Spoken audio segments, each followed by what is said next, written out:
Hello, my little scientists. It's Miss Sunshine here. What do y'all know about volcanoes? Well, today we're going to discover more about them by reading this book from Dr. Seuss, Oh, the Lavas That Flow. What erupts from below, spitting fire and gases? What gurgles with lava that flows like molasses? I'm the Cat in the Hat, and I'm here to explain some marvelous facts all about the volcano. Perhaps you are thinking, as everyone knows, volcanoes are mountains from which lava flows. But that is not all. There is more you must see. Let's explore some volcanoes. Come on, follow me. A volcano is a hole in the earth, did you know? It allows heat and gas to escape from below.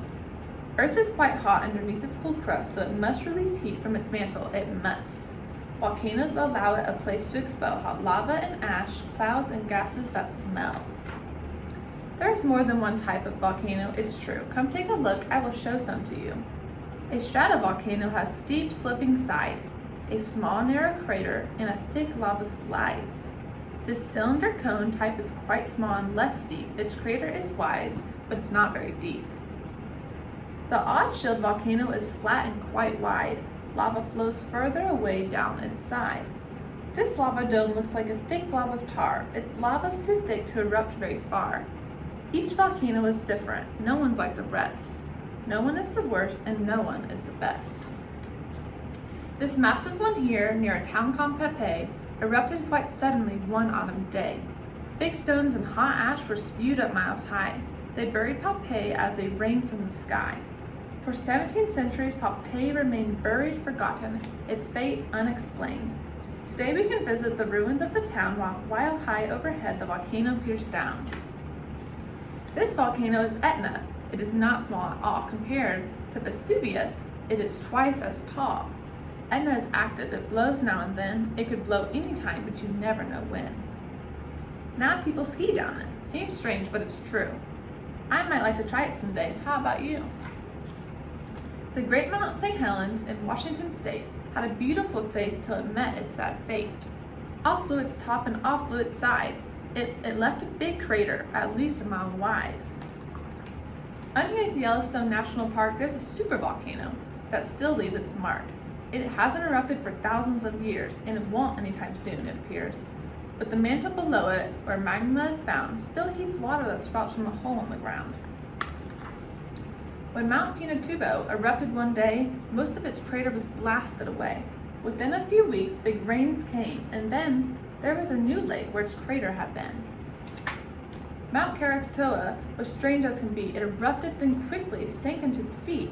The eruption, among the most powerful, has any volcano since been beat it? No, never. Many volcanoes rise up very high, but their tops never reach an inch into the sky. You may wisely ask, then, just how could that be? Well, the tips of their tops are deep under the sea. If you think that's amazing, well, trust me, you ought, or did you know, most volcanoes are under the water. If you ever go walking down by the South Pole, you may see Mount Erebus during your stroll. Edinburgh Castle sits high on a brick. That is a volcano. Thank goodness, extinct. On the Isle of Hawaii, this huge one is found. It's called Mauna Loa. It's flat and it's round. There are also volcanoes in space, did you know? 400 alone on a moon called Io. A drum roll now, please, for we're nearing the end. Here's the biggest volcano we know of, my friend. On the planet called Mars, there exists a volcano. So big that you'd say, if you saw it, no way, no. It's 2 times as high as the highest on Earth. It's not very deep, but has quite a wide girth. Now we've seen with volcanoes the bad they can do, but there's also good things. I'll now name a few. Volcanoes release so much vapor, you know. That without them we wouldn't have rain, sleet, or snow. No puddles, no lakes, no oceans or rivers. Not even an ice cube. That gives me the shivers.